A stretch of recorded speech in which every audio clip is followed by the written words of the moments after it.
Good morning and welcome everyone to this remote meeting of Lewes District Council's Licensing Committee. I am Councillor Sean McLeod, the chair of this committee. This meeting is being held remotely in accordance with government regulations. For those watching on a live stream, please bear with us if we have any technical difficulties. I will now take agenda 1, 2 and 3 together. Introductions, apologies for absence and declarations of interests. I would like to invite councillors to introduce themselves by confirming your name and also advising if you need to declare an interest in any item on the agenda. Before I do so, can I confirm if we've had any apologies from Councillor Rigdon? Hi, Chair. This is Jennifer Norman in Democratic Services. We have not received any apologies. Thank you. Okay, now I'll begin the roll call. Councillor Adniji. Yes, Councillor Sam Adniji. I have no declarations of interest on this agenda, on items on this. Sorry, I can't speak this morning. I have nothing to declare on items on the agenda. Councillor Borman. Thank you, Chair. Councillor Liz Borman, I have no declarations of interest to declare on this agenda. Thank you. Councillor Clay.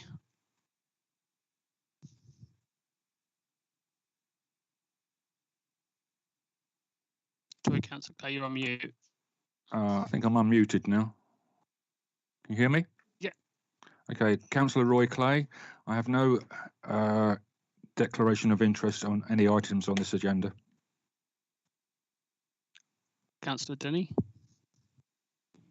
Good morning, Councillor Johnny Denny. I'm Cabinet Member for a portfolio which includes licensing. So I'm declaring that it's a professional interest rather than any predisposition towards any of the outcomes of today's meeting.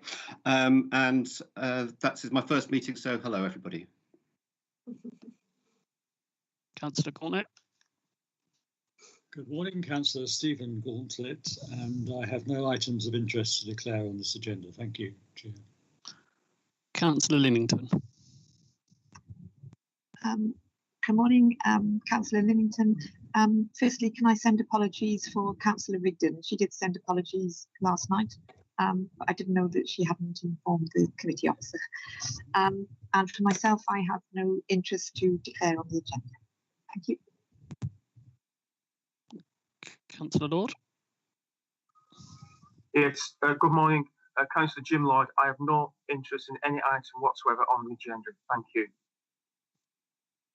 Councillor Robinson. Yes, good morning, Councillor Christine Robinson. I have no interest to declare on any items on the agenda. Thank you, Chair. Thank you. And I also have no interest to declare. I will ask officers presenting reports or providing advice to members to introduce themselves before they speak later in the meeting. Please can I ask everyone to mute their microphones when they are not speaking, and if you have connectivity issues, you may find it helpful to turn off your camera. If anyone wishes to speak, please use the hand icon in Teams to indicate that to me. Agenda item 4. Do councillors wish me to sign the minutes of the last meeting on the 13th of August as correct record? I will assume they are agreed unless anybody wishes to speak against them. Chair, I've got a query. Councillor Denny. Councillor Johnny Denny, just got a query on page 4. There's a bullet point. I just it may well be an action rather than anything else. That it's just it identifies an action that will take place. I just wonder if that has taken place. It's the second bullet. The FLQE has confirmed that it will consult the council's insurance office to confirm the correct amount. And I just wondered if that had been done and if the committee was already aware of it.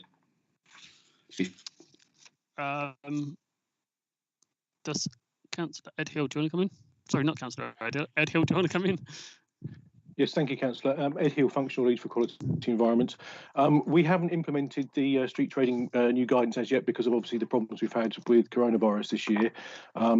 So we haven't finalised that, but that will be done in the spring, summer of next year. And we will clarify with the insurance officer at that time. Thank you. Thank you. Everybody happy? Agenda item 5, there are no urgent items. Agenda item 6, written questions, we have none. So we're going to move on to agenda item 7, Hackney carriage and wheelchair accessible vehicles. in the Lewes District Council. I would like to invite Daniel Boyle, Specialist Advisors Licensing to present the report. Thank you, Chair. Yeah, this is Danielle Ball, Licensing Specialist Advisor.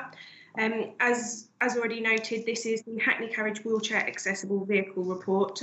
The purpose of the report is for councillors to consider the options that are outlined in the body of the report, and the recommendation would be to consider the three options listed in paragraph 2.5, and if you decide to progress with option A and or B, that we will agree to go out to a public consultation for 6 weeks, and that would be in conjunction with the items that are going to be raised on the next agenda point, which is the changes to the guidance. So the background, this report is produced as a result of the Licensing Committee on the 19th of September 2019, when the Hackney Carriage and Private Hire Licensing Guidance was previously discussed. The committee agreed that the issue of wheelchair accessible vehicles, also known as WAVs, for Hackney carriages should be reconsidered at a subsequent meeting. This was on the basis that councillors felt that there were some concerns that there were not enough wheelchair accessible vehicles within the Lewes district. The Department of Transport for Taxi and Private Hire Vehicle Licensing Best Practice from March 2010 outlines at paragraph 14 that considerations apply between the taxis and the private hires, since taxis can be hired on the spot, whereas private hire vehicles would have to be booked via an operator in advance of the journey. It's considered that a disabled person should be able to hire a taxi on the spot with minimum delay or inconvenience. So that would fall into the Hackney carriages. The Law Commission's review of the Hackney Carriage and Private Hire legislation in 2014 includes matters relating to access to Hackney carriages by disabled persons.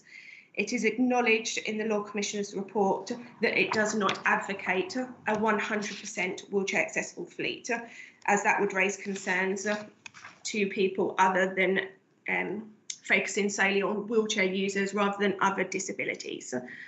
The report advocates a mixture of wheelchair accessible vehicles, which include both side loading vehicles and a rear loading vehicle. This report also recommends giving due consideration to alternative aids to accessing vehicles by disabled persons. The Department for Transport published taxi and private hire vehicle statistics for 2019. 66% of all authorities require part of their taxi fleet to be wheelchair accessible. And all of the London taxis are actually in effect wheelchair accessible as required by Transport for London. England outside of London has 82% of wheelchair accessible taxis. However, when looking at all licensed vehicles, only 19% of licensed vehicles in London were wheelchair accessible, compared to 11% of licensed vehicles in other rural areas.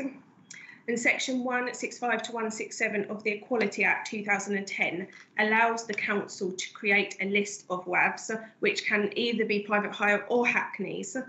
Lewes District Council does hold this list, and it is available on our website and regularly updated. The current position in Lewes District Council is that we have no limit on our number of Hackney carriage vehicles, and there is no intention in this report to limit those numbers. Lewes currently have 138 Hackney carriage vehicles licensed, and of those, 5 are wheelchair accessible. And there are 468 private hire vehicles licensed by Lewes, and only 3 of those are wheelchair accessible. Lewes also has 1 licensed operator, which has 70 plus vehicles, which are all wheelchair accessible. But as those vehicles only undertake school runs, we haven't included those within the numbers. The council has no control over what vehicles become licensed as a wheelchair accessible vehicle, but it can, however, limit the numbers of Hackney carriages or put restrictions on what vehicles do become licensed as a Hackney carriage vehicle. We have outlined for you 3 possible solutions for you to consider. Solution A would be applicants for a new Hackney carriage vehicle licence will not be granted unless the vehicle is wheelchair accessible. And that could be either rear or side loading. This would not apply to existing licence holders of Hackney carriage vehicles who apply to change their vehicle. So these would be, in effect, new Hackney carriage numbers. Or with effect from a date in the future to be agreed, all applications for new and replacement Hackney carriage vehicle licences will only be granted to those that are wheelchair accessible. And option C would be to maintain the current situation that we have and allow WAV numbers to evolve naturally. The effect of point B would be a complete wheelchair accessible fleet on the Hackney carriage side within 10 years. Maintaining the current position as outlined in option C gives no guarantee of any increase in wheelchair accessible vehicles, and there is also a distinct possibility of the district being left with no WAVs on the Hackney carriage fleet through a process of those few that have them either leaving the trade or changing their vehicle to a saloon vehicle or a multi-seater. There will be minimum financial impact on this report for the council, and there is a case law outlined there in the legal implication. Along with this report, we also undertook an equality analysis, and the results of those are included at Appendix 1 of the report. I think that brings everything to a close from me, Chair, unless there was any questions. Thank you. Okay. I now invite members to discuss the item. Please use the hand icon in Teams to indicate if you wish to speak. No one's raising a hand. Oh, Councillor Denny. Thank you, Chair. Just trying to turn things off again. So it seems like this is obviously I'm late to this particular discussion. This may have happened.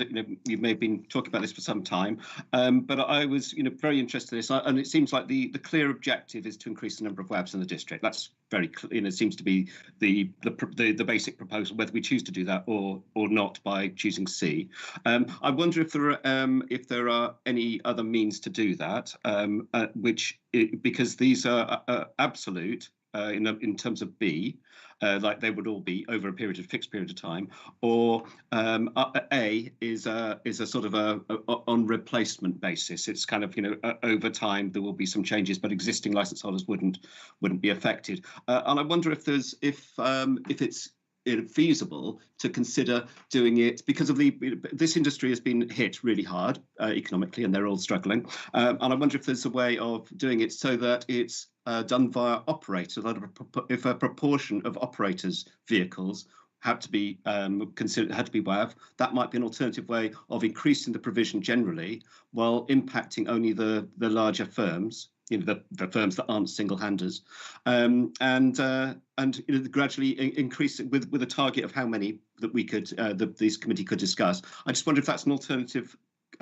way of thinking about it.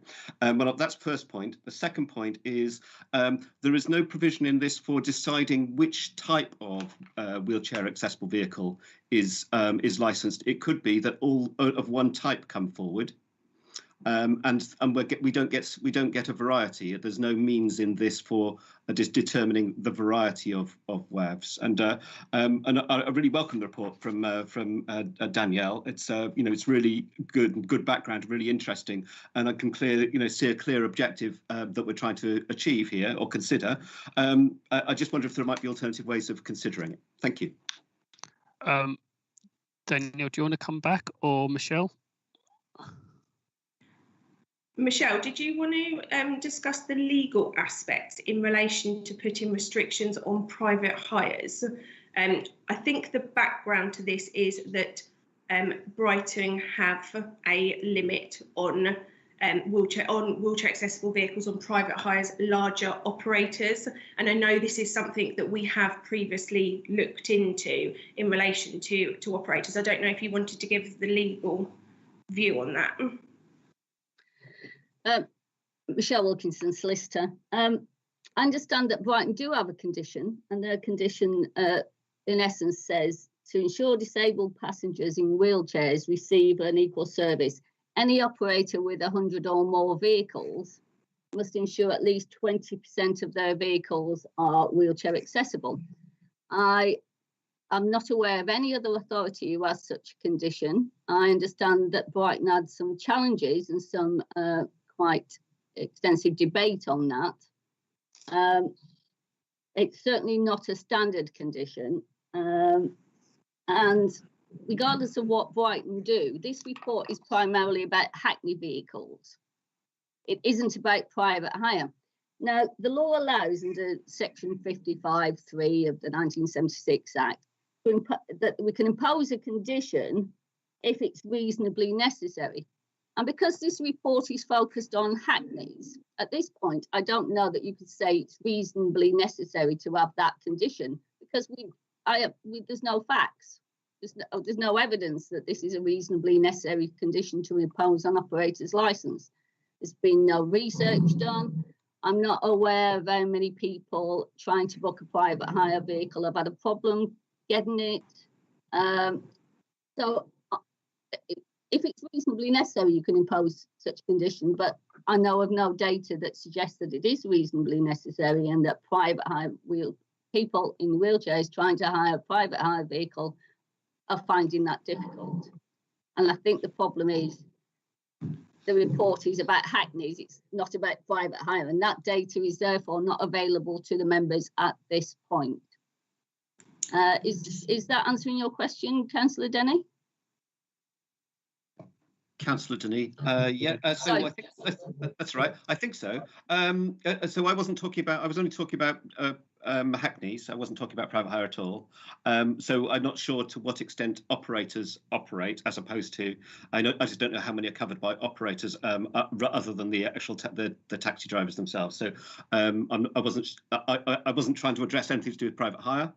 So I'm just curious to know whether we could, whether something could have been an alternative provision could be considered under Hackneys about going through operators to increase the WAV fleet.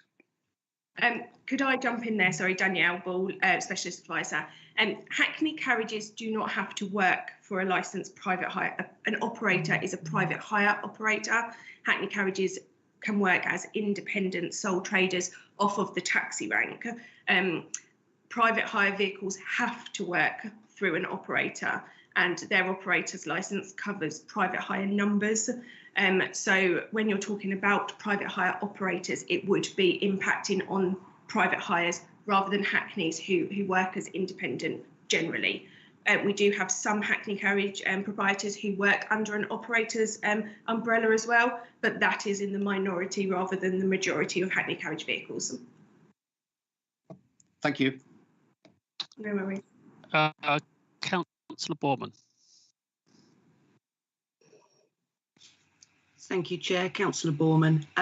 Just want to know, there's 138 Hackney carriages at the moment. How many do we get licensed per year? And also, how would this impact with the dual licenses that we've agreed that we're going to start giving as well, please? Yeah, Danielle Ball, Specialist. Dual licences is in relation to a driver's licence. So everybody, all new applicants will now become dual licence holders, but it's when they licence their vehicle, that is how it determines whether they're a private hire or trading as a Hackney carriage. So that doesn't have an impact on the dual licence, doesn't come into that at all. And in relation to the other issue that you raised, which was, sorry, remind me, it's just gone straight out of my head. How many Hackney carriage licences do we issue each year? It's very, it fluctuates massively. Obviously this year we haven't licensed that many because we paused our application process during the first lockdown of coronavirus. It's very much a case of some years we may issue 5 or 6, other years you might have an influx of them, but the vast majority of new applicants that come into the trade go for a private hire licence over a Hackney carriage vehicle licence.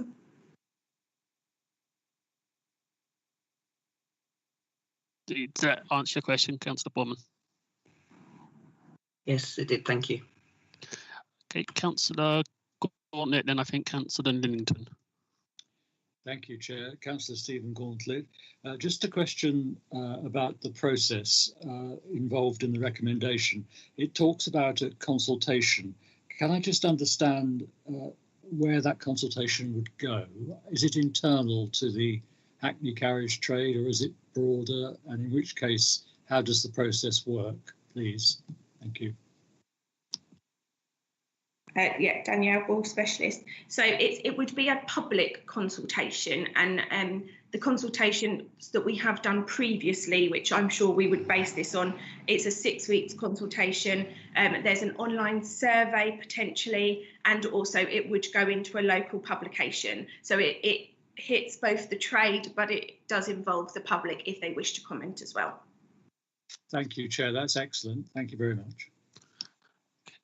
Councillor Lymington. Councillor Isabel Lymington. Yeah, I think Michelle has touched on some of the things that I was going to ask about, actually. I think the first point is it's a very good paper, but I'd like to have seen the background research to say what the need is for this. I don't know whether there's some way that could be done first before we sort of jump into actually taking action. So it's a case of, it seems to me that if we're going to go for A or B, where we're making all vehicles eventually to have wheelchair access, it seems a rather drastic measure that if the need for it is not there. So I think in some ways it'd be nice if we could have sort of a proportion of the vehicles, so the capacity is there for the need, but not necessarily all vehicles need to have wheelchair access. And I noticed in the equalities report that it mentions that sometimes having a wheelchair access vehicle can make it difficult for people with other disabilities to get into the vehicle. So it seems like we might end up with all vehicles having wheelchair access, but that might not then be suitable for other people. So we seem to be in a very difficult situation where, you know, we obviously want to have vehicles available for people who need them with wheelchairs, but not necessarily all vehicles. I'm not quite sure what the answer is to that. It seems, you know, like we could do with a proportion, but then how do we make sure that proportion of vehicles is there? So I'm not in favour of sort of leaping into this at the minute. I'd like to see some background on, you know, what is the need, and then decide how you go about getting that number of vehicles for the need, and also looking at whether there's something else we need to do for people with other disabilities that might need a Hackney carriage, that, you know, not necessarily a wheelchair, but some other disability. Thank you. Sorry, Councillor Lymington, I think you may have misunderstood the report. Point A doesn't lead to a full fleet of wheelchair accessible vehicles. That is imposing on additional, so the 138 we already have would not have these conditions attached to them. They would be able to replace their vehicle with a normal saloon vehicle or with a wheelchair accessible vehicle if they so wanted to. Point A is relation to anybody who wants to bring in an additional Hackney carriage vehicle would need to have the requirement of it being a wheelchair accessible vehicle. I don't know if that helps slightly.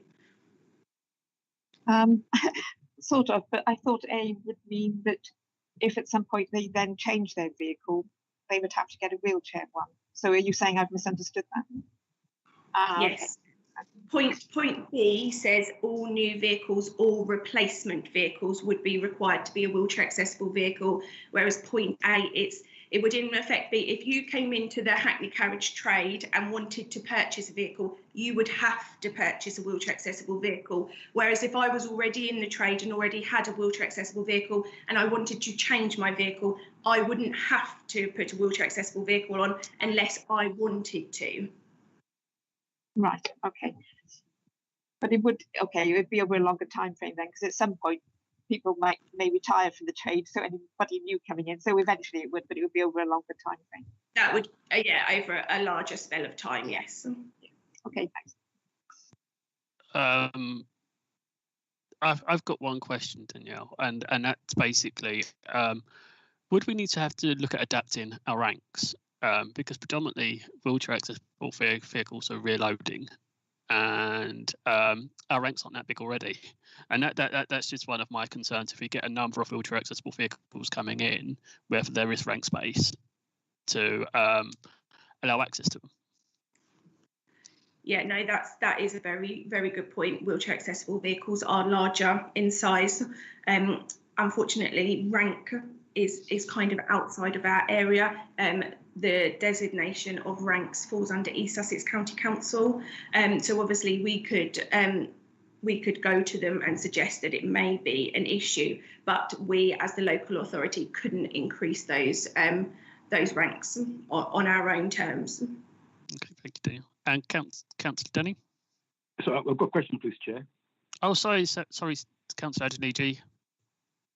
Yeah, it's 2 questions, please. I know, I think in London, and probably Eastbourne as well, I've heard of people selling their, I don't know what it is they sell, but Hackney carriages do sell.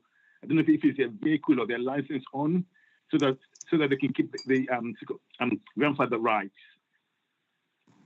I don't know if this will affect that. My concern will then be, do existing Hackney carriages sell on their whatever it is they sell on, but effectively at a premium, effectively, and what effect will that have on this proposal?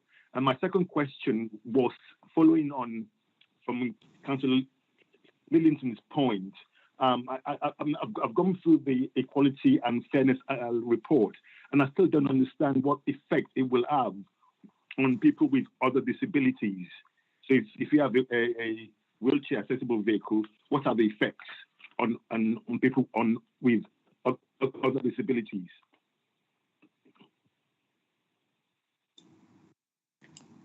Yeah, in response to those, yes, you are correct. In Eastbourne, and I presume in other areas, some Hackney carriage proprietors do what's called a plate transfer and sell that plate that doesn't have the existing conditions on to another member of the trade to keep that.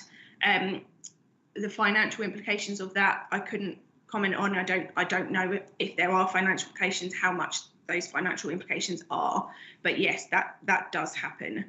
And on the second part, unfortunately, there were no responses from disability groups in relation to the Equality and report that went out.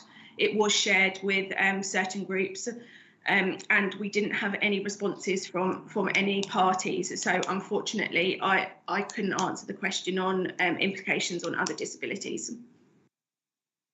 So, sorry, Chair, can I come back just to clarify my first question? My concern is if taxi drivers are selling on their plates, if existing taxi drivers sell on their plates to new Hackney drivers in the future, what effect will that have? Effectively, are we just saying that this proposal, option A, may not actually have much effect, because obviously Hackney, the existing drivers keep on selling their plates on to new drivers? My presumption is that there is a possibility of that, yes.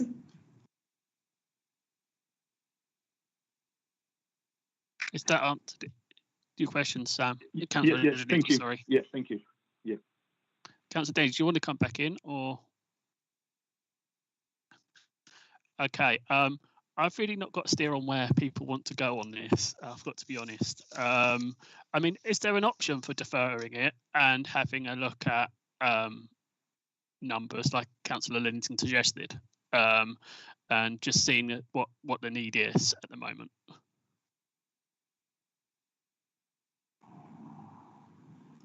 Would that call into question a potential unmet demand survey?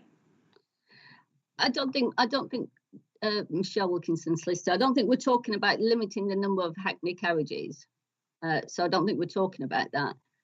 If the members were to choose option A or B, or A and B, because you're not sure yet which of the options are, then that's going to go out to consultation. The consultation process, which is the same consultation process as on page 29, I think, of Paul's report coming up, it'll go into that consultation process. We'll also be consulting with disability groups. So from that consultation process may come information that when you reconvene at the next meeting, I think in March, you may have views from disability groups on the questions that you're asking about now, if that assists any. Thank you. Councillor Denny, your hand's up again. Yes, well, on that, sorry, Councillor Denis, on that basis, then it would seem appropriate to actually put all the options to the consultation out so that we get real feedback around the variety of implications to a variety of groups. That seems like rather than putting one single thing forward, because I think that would give us much more intelligence around the need, and particularly if we were encouraging access groups to all sorts of access groups, because I'm particularly concerned about the implications of ultimately ending up with all WAVs one day, when actually that doesn't meet the variety of need for accessibility, which isn't just wheelchairs. So I'd be happier with all the options going up to this consultation. And okay, if we go, sorry, I'm just trying to find the right page. If we go to a vote then on taking A and B to a consultation, are there any people that would be against that? Could they raise their hands if they are?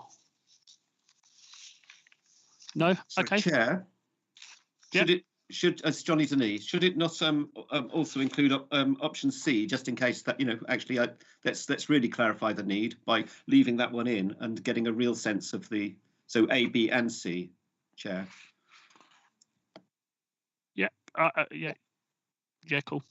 Chair, can I just come in? The recommendation, unless members want it to stay the same, then so if you were to choose option A or B or option A and B, then the recommendation essentially is consult on all three options. Okay. Yes. Yep. So if we get into that stage now, perhaps we need a proposer and a seconder. So if members are minded to consult on A or B, or A and B and C, that is the recommendation. You're going for all three, yes?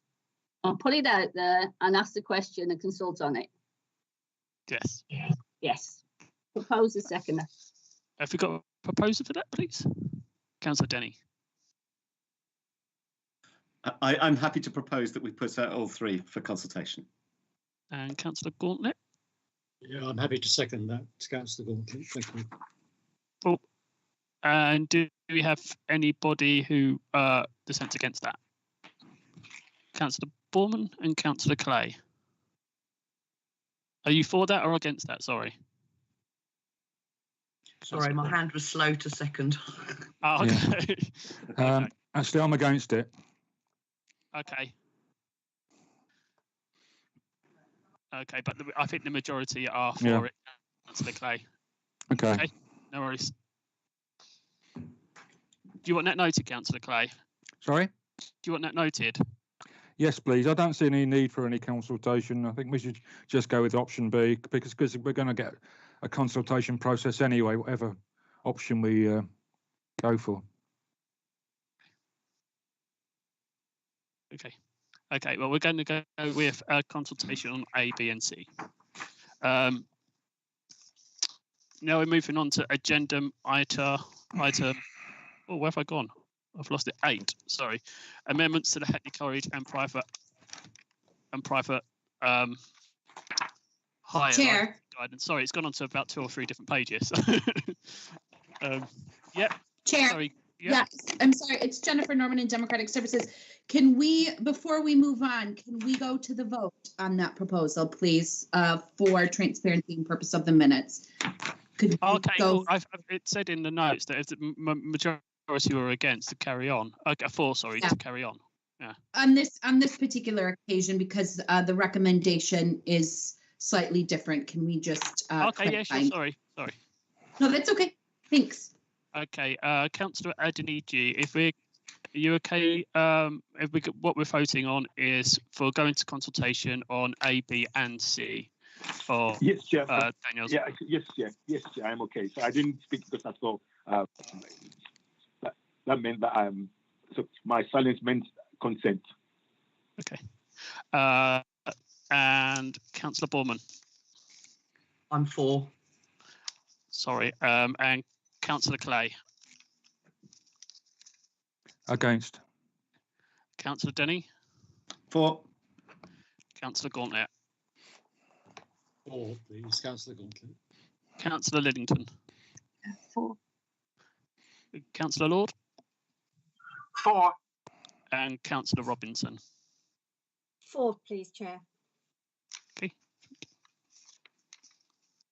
Is that okay now, Jennifer?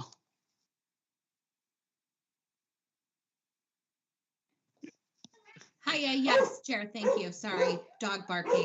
That's amendments to the, so if we move on to agenda item 8, amendments to the Hackney Carriage and Private Hire Licence Guidance as a result of the Department for Transport Statutory Guidance. I invite Paul Thornton, Specialist Advisor for Licensing, to present the report. Paul Thornton, Specialist Advisor Licensing to the Council. Good morning, Mr Chairman, and good morning to committee and all those present here this morning. Mr Chairman, this item is to review the changes to the Hackney Carriage and Private Hire Licensing Guidance and agree a 6-week public consultation. The recommendations on the front of your report are that you review the guidance, authorise a 6-week consultation, and then determine the results of that consultation to be reported to a subsequent meeting of your licensing committee, unless only minor changes are proposed, in which case any changes can be agreed between the functional lead for the quality environment in consultation with the chair. Mr. Chairman, this review of your guidance has arisen after the publication by the Department for Transport of the statutory taxi and private hire standards, and you will all have read that report from the Department of Transport at Appendix 2. In addition to the recommendations made by the Department of Transport, we've taken the opportunity to review the whole licensing guidance, and bearing in mind it was only reviewed and brought, the current one was reviewed and brought into effect on the 1st of May of 2019, so it is actually quite a recent document. But we looked at some of the recommendations that came from the Department for Transport and some quite major changes, and so we've reviewed the rest of the policy, the guidance, and there are some in an attempt to amend some of the paragraphs and make them clearer for the practitioners of this guidance, i.e. the trade, the officers, and notably yourselves as the licensing committee, who may be sitting on a licensing subcommittee in a disciplinary matter, and so you will have to refer to this guidance. Chairman, I don't intend to go through at this stage the 31 significant changes that I've outlined in section 2, but I will summarise the headline items, if that's okay with you and your committee. From the top, the CCTV in cars, which there's a recommendation there that this is implemented by October 2022.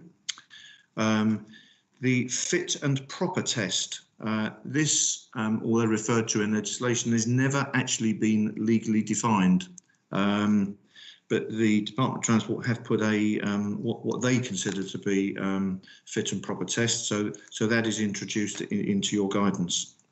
DBS checks for drivers, currently every 3 years, are now going to be every 6 months, and they're going to include private hire operators and their staff. An English language proficiency test will be introduced for those for all applicants, unless a relevant qualification can be produced to the council when application is made. Safeguarding and disability awareness training will also be made mandatory as part of the licensing process for new applicants, and also for current drivers. And you will note that there is there are some timescales within the review for 12 months for all people. There's a convictions policy which has been inserted at the end of the guidance, which we consider to be more robust and detailed than the current document. And as a part of that, or not as a part of that, but as in line with that, there's a new penalty points scheme, which is being suggested in the guidance, which will replace the current arrangements that are made for discipline inquiries. And last but certainly not least, on the headline items, the flow of information, which is very heavily leaned upon in the Department of Transport's report. We have already, just for the committee's information, we have already made very good progress there, particularly with Sussex Police, who have now, for the first time, identified a taxi licensing liaison officer for us and for the other councils throughout East Sussex, and we already have good liaison with East Sussex County Council, and we have set up meetings already throughout the year to discuss the flow of information. So, Mr. Chair, members of the committee, those are the headline issues from the changes. Should you agree to this matter being sent out for consultation, you will see at paragraph 2.4 a number of organisations that will be consulted with. We've made contact with our communications department, who have suggested a consultation, public consultation, together with, as was alluded to regarding the previous report, there'll be a survey which will go out, an online survey, and that is intended, if it's agreed this morning, to take place from the 11th of January for 6 weeks. You will see at paragraph 3, there are some financial implications in relation to some of the measures that could be introduced. The DBS update service is one of them. Drivers sign up to an automatic DBS update for £13 a year, and that allows them to provide us with a code so that we can actually check up on the results of the checks, as opposed to the current system, which approximate costs about £71 over the 3-year period. Safeguarding disability awareness training, that will be provided by external providers, and we are looking in the region of about £25 for each course. The English language test is a one-off application, again by an external provider, and that's computer based, but with an officer actually in the room with the applicant, and that is in the region of £53 for that test. Now the CCTV installation clearly is the one which is in terms of finance the most expensive. We estimate that to be in the region of about £500, and that estimate is based on a couple of local companies who already provide this service for a couple of surrounding districts or a couple of surrounding councils. So we would look is in around about the £500 figure.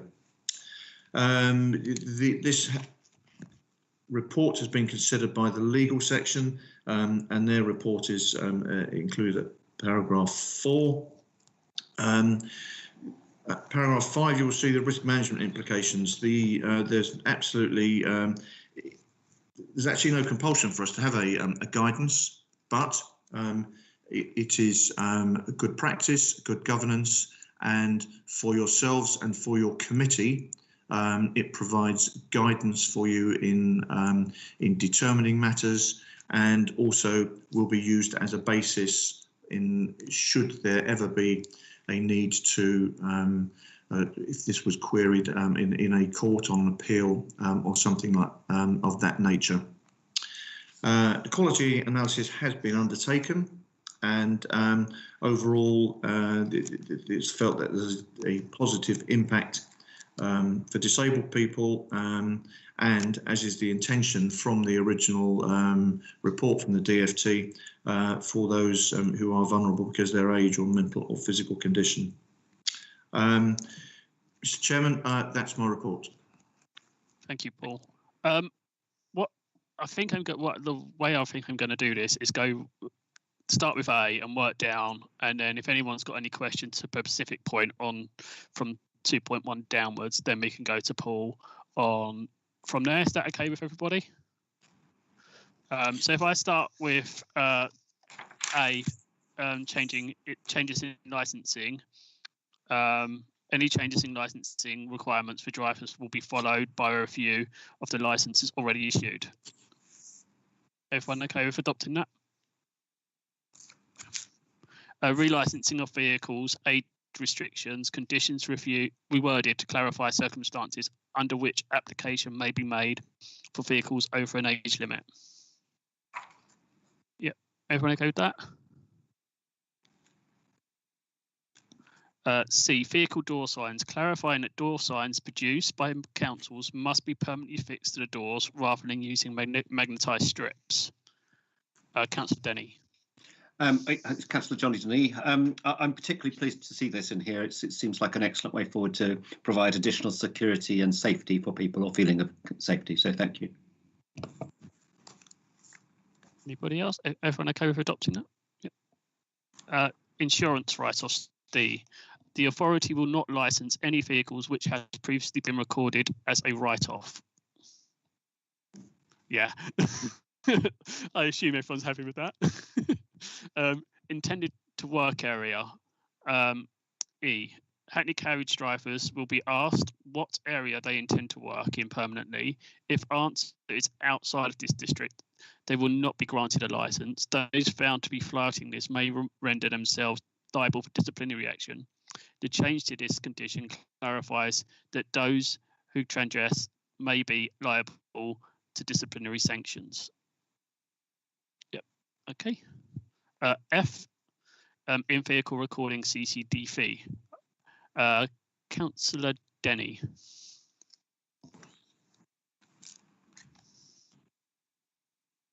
Sorry, Councillor Denny, you're on mute. So sorry. On page 68, I think it is, we're talking about the council being a data controller, but the operator themselves, the driver themselves being affected. Well, I'm not sure whether it's the driver or the operator or the firm rather being the data manager. I'm not sure about the interface between those two things. If we are the data controller, how do we ensure correct and effective management of the data when we don't actually control it physically? Yes, Mr. Chairman. Paul Thornton, licensing advisor. Councillor, this is an area which I think I've no doubt Michelle will back me up on this.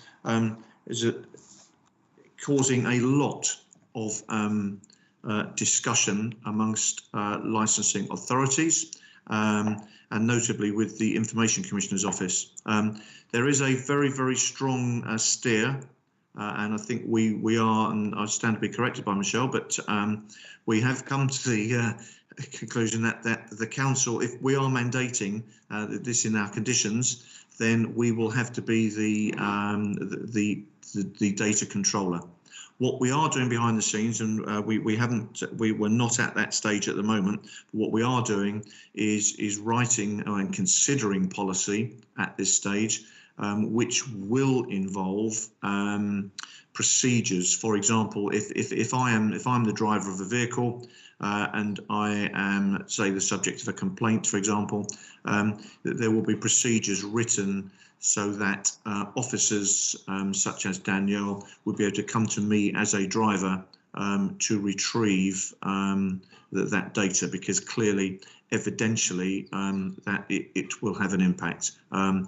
The other issue is, of course, breaches of that data may render the council liable to examination by the Information Commissioner's Office. But we are confident, and certainly with the providers of these systems have had a number of years around providing secure systems. We are confident that a policy can be written so it's easily understood and that everybody's aware of their responsibilities.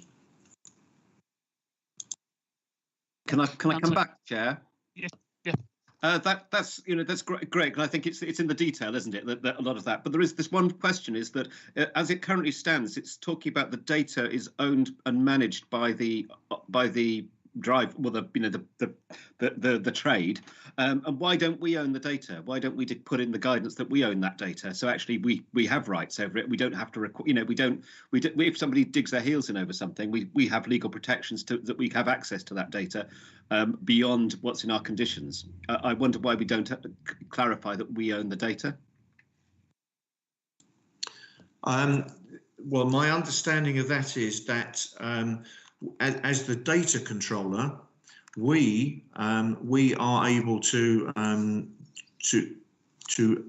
ask and require that driver to provide that information. Now, if that's not forthcoming, then we are then moving into other areas of disciplinary matters in relation to that driver. But these are issues which I can assure you, I can assure the committee that they have been talked about quite widely within the trade, up and down, through the other 350 councils. Thank you, Chair. Thank you, Paul. Thank you, Paul. Can I just ask some questions? One being, basically, will we be giving drivers a designated kind of supplier as such, like we do like with Radio Shack, for example, with regards to getting their meters and things like that, that they go to one person? And if we do that, can we make sure it's more than one, so there is at least some competition?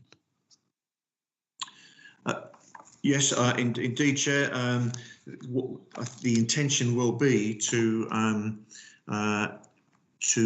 provide a list or guidance around what we would consider to be approved by the authority providers, and it certainly would. It is the intention that there is more than one provider. Clearly, it goes without saying that we, once we enter into discussions, so if somebody comes along and says to us, "Can I use this company?" we will then need to ascertain, their operating systems around us obtaining the data and primarily the security of any data that is recorded. So the answer to your question is yes, it is our intention to, I suppose, in a strong word, is to vet the provider and to hope, and it is the intention to allow more than the one provider. Thank you. I mean, I welcome it because it's not just protection for passengers, it's also protection for drivers going forward. I mean, there's such a they be liable to accusations. So does anybody else wish to speak on item F? No, so everybody happy to go out for consult on that as well? Yeah. Okay. G, wheelchair accessible vehicles. A condition will be added that WAV vehicles must always carry the appropriate equipment to transport wheelchair passengers. Otherwise, the vehicle license will be suspended immediately. Yeah. Okay. H, plates and life-free exemptions. Amend and replace the current condition to clarifying how the application is made for exemption from displaying door signs and a plate. Yeah, okay. Where am I? Sorry, I'm losing myself. Dual driver licenses clarifies the length of time driver's licenses will be issued for. Okay, all right with that. Stretch limousines. The licensing of stretch limousines will be included in the guidance. Everyone okay with that? Fit and proper test. The authority will formally adopt the standards guidance relating to fit and proper tests that will be issued in all decision making. Everybody happy? Cool. All right, disclosure and barring surface. Update the surface. All drivers and private hire operators will subscribe to the DBS automatic update service and provide evidence of subscription. DBS checks will be undertaken by the licensing team every 6 months, on all drivers and operators. I've got a question on that, Paul, if that's okay. Basically, the question is, I am minded that some drivers are very not technically enabled, shall we say. I know a number of them and they struggle as it is already. So is there a way they can get some aid in a sect in signing up for this online service if they are struggling to be able to do it? It's a very good point, Mr. Chairman. We, in fact, only yesterday I was talking to two drivers, and what tends to happen is they tend to do what I call some buddying up with somebody who does have technical knowledge. But in the absence of that, we as a licensing team will be able to provide some advice and guidance as our caseworkers do at the moment to assist them around some of the issues. Okay. Oh, sorry, Danielle. Yeah, it was just on that point, Mr. Chair, that we are currently starting to undertake online DBSs at the moment anyway, as we have no facility to do those via paper version anymore.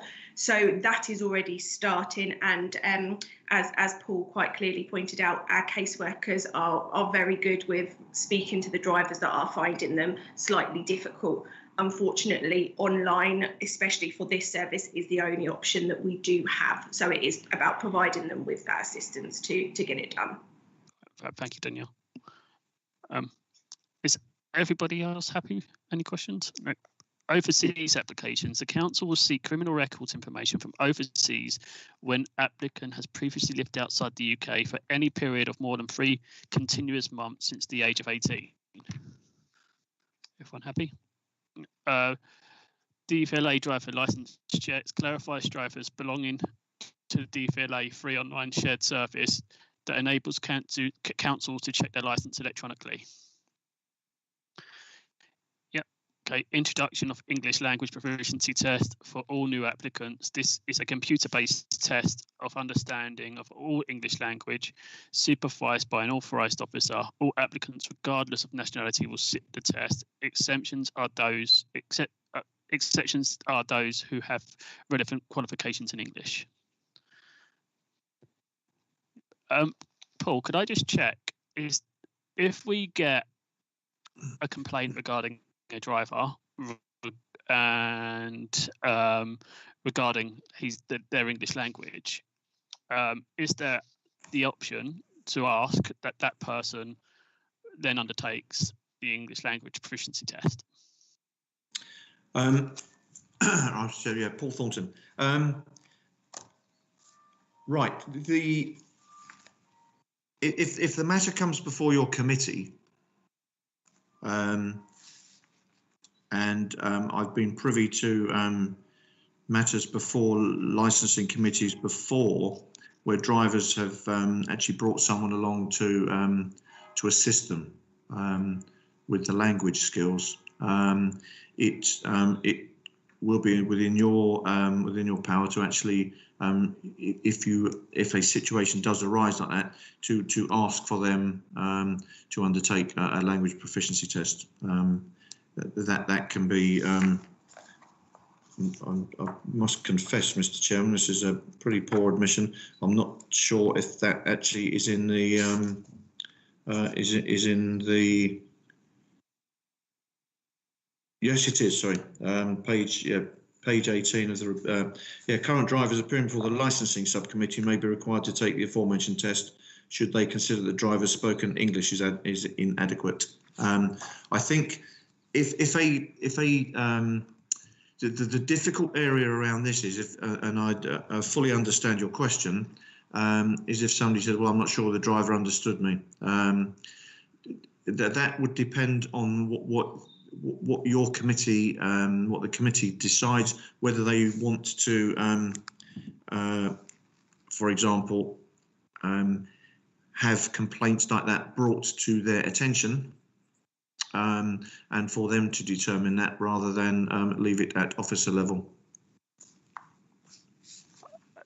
Just for me personally, I think officers would know whether, just by speaking to somebody, whether they would be able to have a good, capable English assessment or not. And if they really felt that they didn't, then I kind of don't see why officers couldn't turn around and say, do you know what, we think you need to do this. If they've already got their license, obviously with the new applicants, I don't see why it always have to come before committee. I just think it would. I think it should. The option of officer's discretion should be there, if that's allowed. Okay, Mr. Chairman. I might need to defer to Michelle on that one. Sorry, Michelle. What would your take on that be? So, as far as I understand, I think Councillor MacLeod is saying that if we got a complaint about the efficacy of somebody's English language skills, that we take a decision at our level whether to provide or ask them to take a test. Hello, it's Michelle Wilkinson. Is now exiting. Can you hear me? Yeah. Yeah.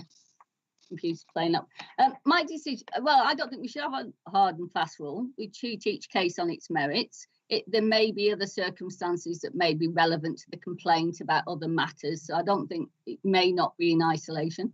The officers have pretty much got the same powers as the subcommittee. So the officers can make the decision where the appropriate place is on each case. Okay, cool. So I don't think we have an hard and fast rule that it always stops with officers, it always goes to the subcommittee. The circumstances of each may well be different. Other matters may be relevant. The officers can decide each case on its merit. Okay, cool. Shall we? Should we wait for Sam, or should we give him a couple of minutes to see if he can get back in, or should we carry on? Sarah or Jen? Yes, Chair, Sarah Lawrence, Democratic Services. I think go ahead. We'll see if we can get Sam back in, and if he's missed anything, we can update him at that point. We'll see if we can get him back on the phone now. Okay, thank you. But go ahead. Okay. Safeguarding awareness training. The introduction of mandatory safeguarding awareness training. The training would also address county lines issues. If drivers fails to complete it within a fixed time period, then their licence will be suspended until the safeguarding training is completed. Councillor Borman. Thank you, Chair. Councillor Liz Borman. Both P and Q welcome both safeguarding awareness training and the disability awareness training.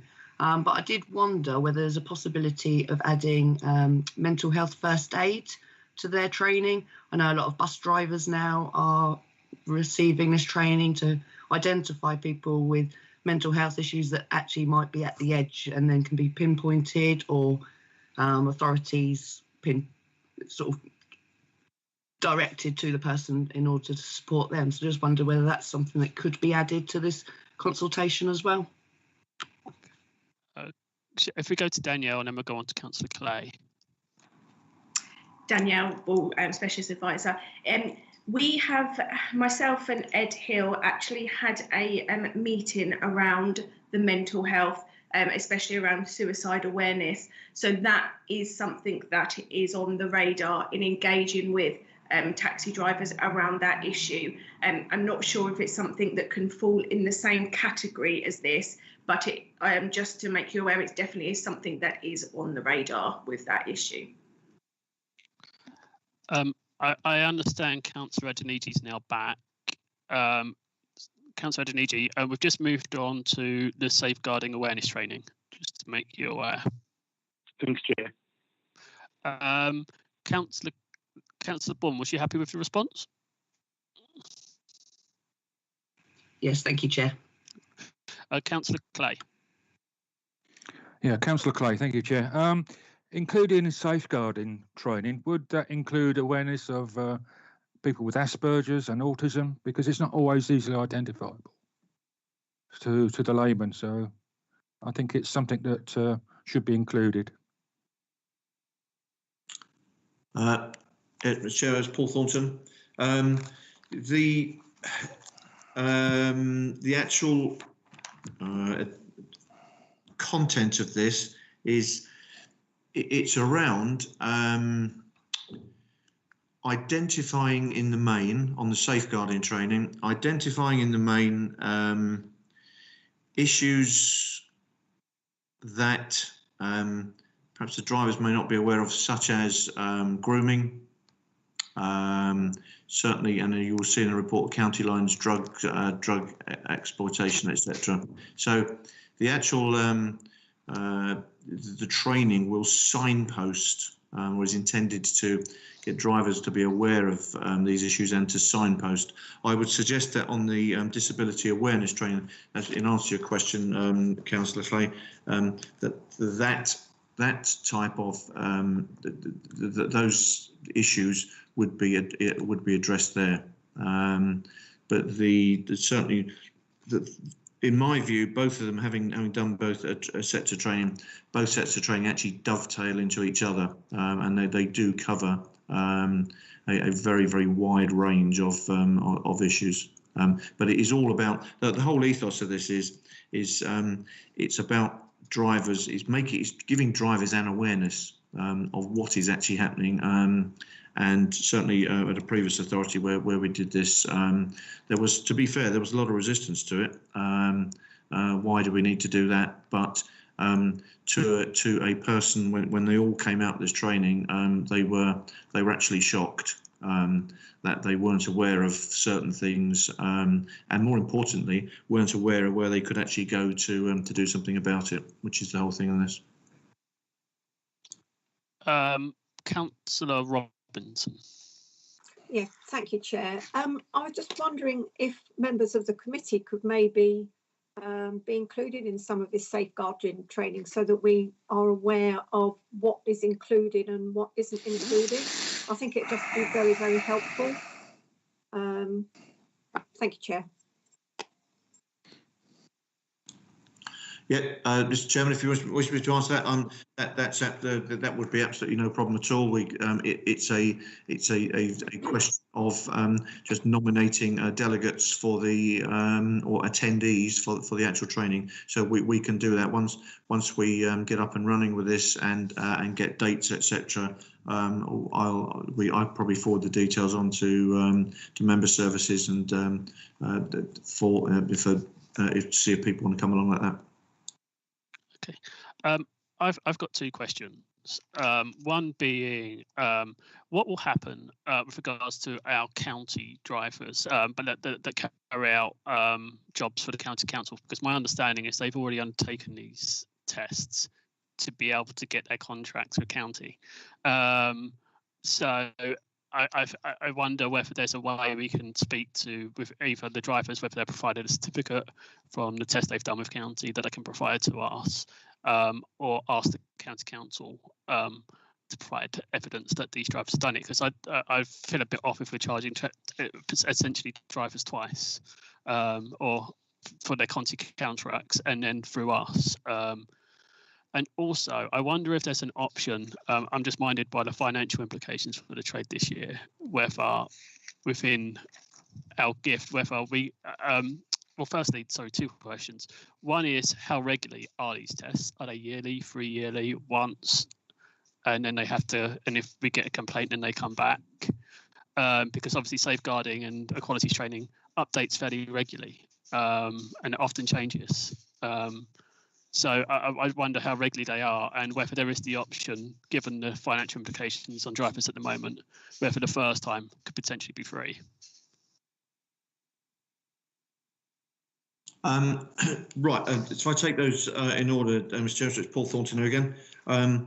Right, number one, with the you mentioned that the county requiring drivers to have such training. My information recently, and from a couple of recent matters that we have dealt with, is that the drivers are not trained for county, which I have to say, Mr. Chairman, came as much of a surprise to me as it just has clearly to you. Yeah, I was contacted and told, a driver said to me, I already do this for county. Well, that's some individuals may do, but regrettably, the more I delved into this, it would appear that it didn't happen. In fairness, I am aware that West Sussex require drivers to have undertake training, but so I would suggest that at the moment we leave it with. If somebody from East Sussex, one of the drivers, does come along with a certificate to say that they've undertaken this training, I think clearly I don't think that we would then be insisting that they go and undertake exactly the self-same training. But right, your second question was how long or how often do you think they should be retrained? We would view this as a one-off. At their initial, once they've been initially accepted, and then the current drivers, and the reason for that is probably what we're alluding to is the cost. Particularly if it's year on year, we do have an extraordinary high number of drivers, and actually trying to process those through the system. And at a cost of probably £50 a time, it would probably be again, it's another cost. If somebody came to us, or we were investigating a complaint, or somebody came before one of your subcommittees, and it was clearly felt that the safeguarding issues were highlighted, it would be within certainly our powers, or the council's powers, to actually require them to undertake some another course. I see no issue with that at all. And then in relation to the payment of or paying the fees for the drivers, I will take that back. So that decision will have to be taken, or would not be taken by me, but I will certainly convey that information back with that request. Okay, thank you. Any other questions? Councillor Adeniji, anything? So, no, Chair. Yeah, no, I just wanted to check whether you had any questions, because I realised I keep forgetting that you haven't got the hand up icon. Sorry. So I think we've taken P and Q kind of together there. So if I'm going to move on to R. Clarifies the process applying exemption certificates for carrying assistant dogs. Card payment. A condition will be added to the vehicle licence that when credit cards are accepted by drivers, they cannot set a minimum card payment. Everyone happy? Vaping. The current condition banning smoking by drivers will be amended to confirm that drivers or passengers cannot vape in a licensed vehicle. Criminal records checks on vehicle proprietors. I think Paul's already touched on this regarding this one. So everybody happy? License self-reportings. Licenses holders will be required to notify the council within 48 hours of an arrest and release, charge of or conviction of any sexual offence, any offence involving dishonesty or violence, or any motoring offence. Sharing licensing information. Applicants and licenses will be required to disclose if they have had an application for a license refused or license revoked or suspended by any other licensing authority. Paul, could I just ask, and it's more out of interest than anything else with regards to W, is there a database that we can check this up on? Whether they are telling the truth or not? Yes, there is. Yes, Okay. national database has been set up, and it's very well used, and it's a very efficient system. Okay. So if somebody has just have their license revoked, for example, then those details go on it. So. Private hire vehicle operators will be required to maintain a register of staff that will take bookings and dispatch vehicles and provide evidence of DBS checks for them. Why? Vehicle hire operators who do not already supply an enhanced DBS certificate to the council will be required to supply an annual basic disclosure annulated check. This check would also apply to named directors of the company. Sorry, got hiccups. Said operators will be required to advise the authority when there are any driver is subject to a complaint regarding safeguarding dishonesty, abusing customers, or more than one complaint which does not fall in these categories in any 12 months. Operator records amends the requirements for type of records to be kept. The use of PCV licensed vehicles. The use of driver who holds a PCV license and the use of public service vehicles, such as a minibus, to undertake private hire vehicle booking will not be permitted as condition of the private hire vehicle operator's license without the informed consent of a booker. Councillor Denny. Hi, Chair. Councillor John Denny. I actually meant to do something on AA. I'm so sorry. I just wanted to check about the data that's collected, because I look in appendix, what's called appendix 1 on page 79 of the pack, 47 of the document. It's the private hire operators are now required to take have the name of the passenger and contact telephone number of the passenger. I just a point of clarification: is that passenger or passengers or the booker or who is being referred to there, or is it all passengers, or is it just it's just clarification I'm looking for. Thank you. Paul Thornton. Yeah, Councillor, this would be the name of the passenger that's booked it. We don't see a need to collect all their data. It's just having a contact point for that journey. So it's for the booking. It's a name for the booking. Yeah. Maybe it should. Perhaps we should just amend that to indicate that, just for reference. Because if people start collecting the names of everybody that they picked up, that will be a different kettle of fish. And I think it'd be clearer if it's about the booker. Okay. Yes. No problem. Where am I now? BB. Sorry. CC, convictions policy. This replaces the current arrangements with more robust and comprehensive arrangements that deal with a full range of offences and eventualities. It gives clear guidance to the council. A penalty point scheme allocates points to drivers or operators for breaches of rules, conditions. The objective is to improve the level of compliance and to help improve standards. Points remain active for 12 months before being considered as spent. The scheme does not prevent the council taking action entitled under legislation. Could I just check on this one? Basically, I see our officers get quite a lot of abuse on social media at times, and some of it quite strong. Can that be taken into account for DD? Because I think there has to be a kind of limit to what abuse can be given out.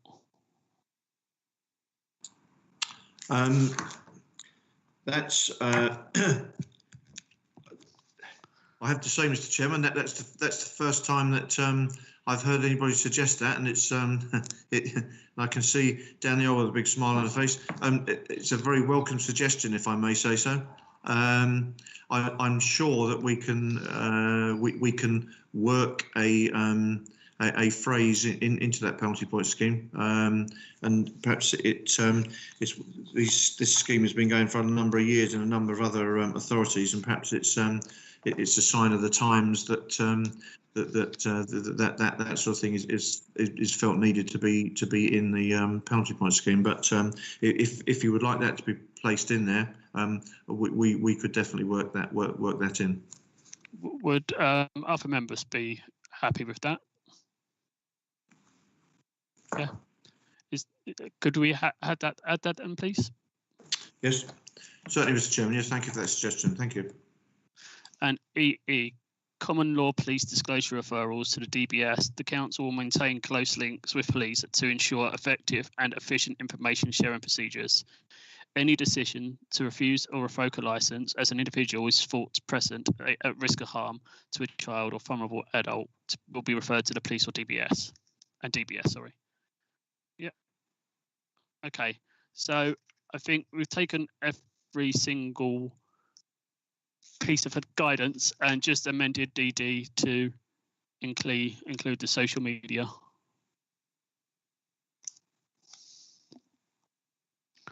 Is everybody happy with that? And if no one raises their hand to consent, I assume it's fine. Yeah. Okay, cool. So, sorry, I just got to find the rest of the papers now. Agenda item 9, proof of licensing fees. I would like to invite Ed Hill, Functional Lead for Quality Environment, to present the report. Thank you, Chair. The purpose of the report is to approve the scale of licensing fees from April 2021 next year. And the recommendations of the officer is that the committee approve those scale of fees, and then the committee recommends to full council that it formally ratifies those fees. The reasons for this is that the licensing fees are approved by the licensing committee prior to full council. Councillors will be aware that the licensing fees should be set by the licensing committee and then ratified by full council. The table at 2.2 summarises the estimated financial impact of any fee changes. The current financial year, it goes without saying, has been extremely challenging following a nationwide lockdown. Chair, I can't hear Ed. Is it just me? I think it's just you, Councillor Danny.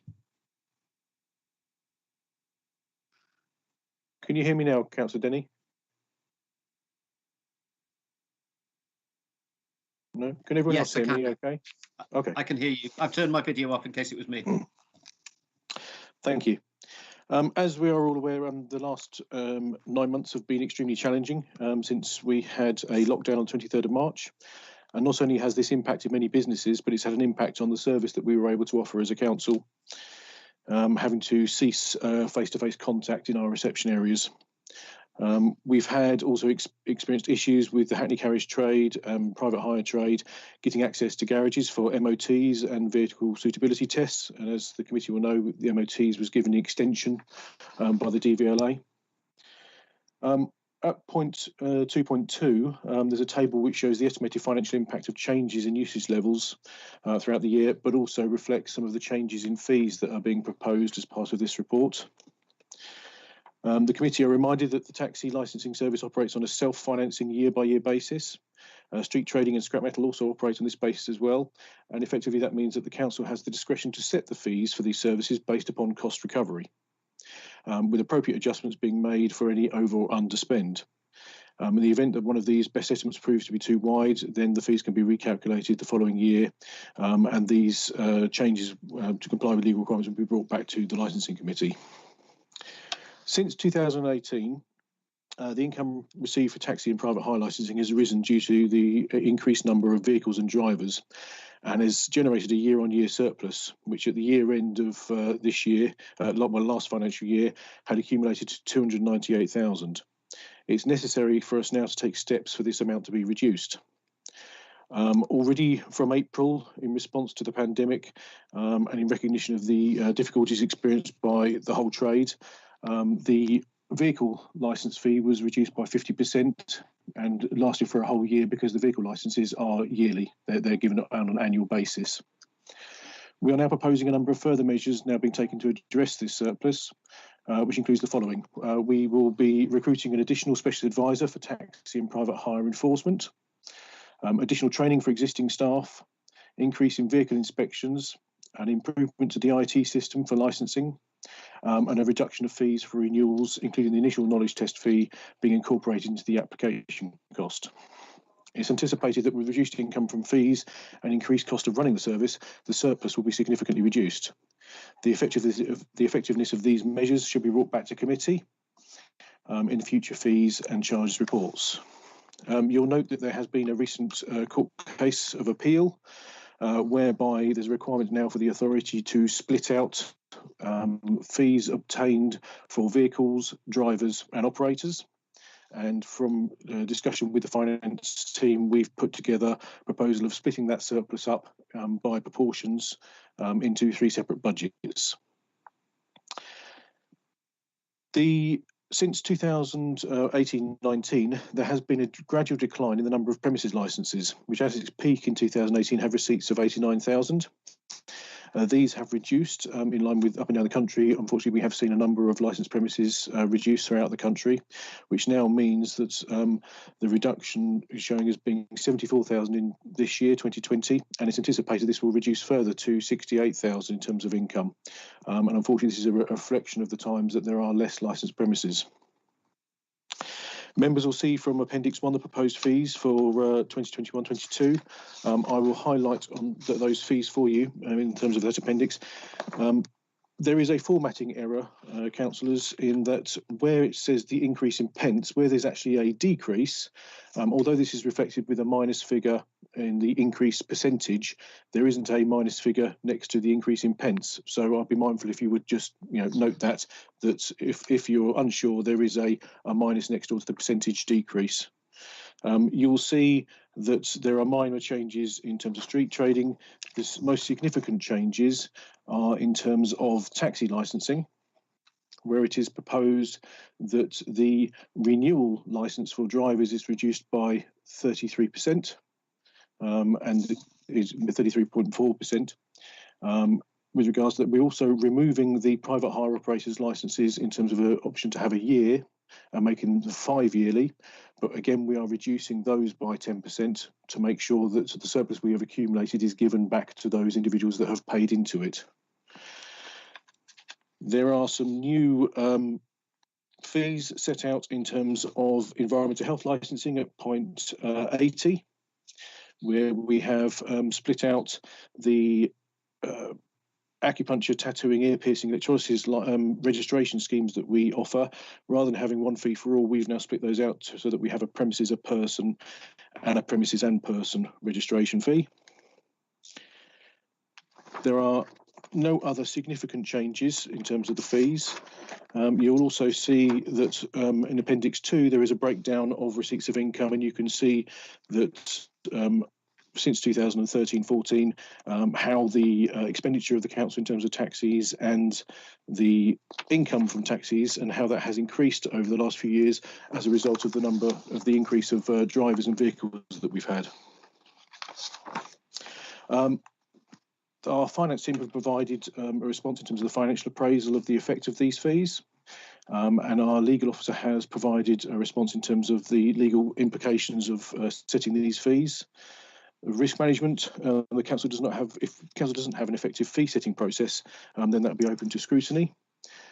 And it's not expected that the proposed amendments to the fees and charges will have an impact on protected characteristics. Trades such as taxis may be benefited from the reduction of such fees, as has been highlighted in the report. Chair and councillors, I'm happy to take any questions that you may have on that report. Okay, any questions from councillors? Councillor Denny. Yep. Sorry, I'll try and put my camera back on. Yeah, just I was just going through the schedule, and I spotted a number of things which were comparable, I thought, with each other, but they, depending on the type of license, they varied in price. And I just wondered about the consistency of some of those things. For example, changes of addresses. To change of address, the taxi license, which I presume is just done online in an automated fashion, or will be, it's cost £10. I'm not even sure why there should be a charge, but another somewhere else, I forget where, it was £10.50 for a different change of address for a different license. And I just wonder why between different processes we have different costs. I appreciate the whole thrust of where we're going. This is just about tiny details. So I'm very happy with the report overall. I'm just curious as to the differences between different types of licenses. So with regards to if we have a change of address, they will apply for that change of address, but we have to send out paperwork to confirm that change of address. So their license will be changed in effect. And there is a cost incurred to the council in doing that. Historically, we will look at the time it's taken by individual officers, depending upon what grade those officers are in undertaking this work and getting those licenses back out to the individuals. And they will have differing amounts depending upon how long it takes to do that process, because the licensing systems are not all exactly the same. Different processes take a different amount of time to undertake. Thank you. That's very clear. Thanks. Any other questions? No. Okay, and so everyone's happy to take that report forward. Yep. Okay, cool. Well, thank you. Thank you, Chair. So, sorry, I'm trying to find my last where I am. So I think that concludes that concludes the meeting, really. So just to note, the next meeting of the licensing committee, which is scheduled to commence at 10 a.m. on Thursday, the 11th of March, and will take place virtually in capacity via Teams and in accordance with Section 78 of the Coronavirus Act 2020 and Section 30 of the related regulations. Thank you. Thank you, Chair.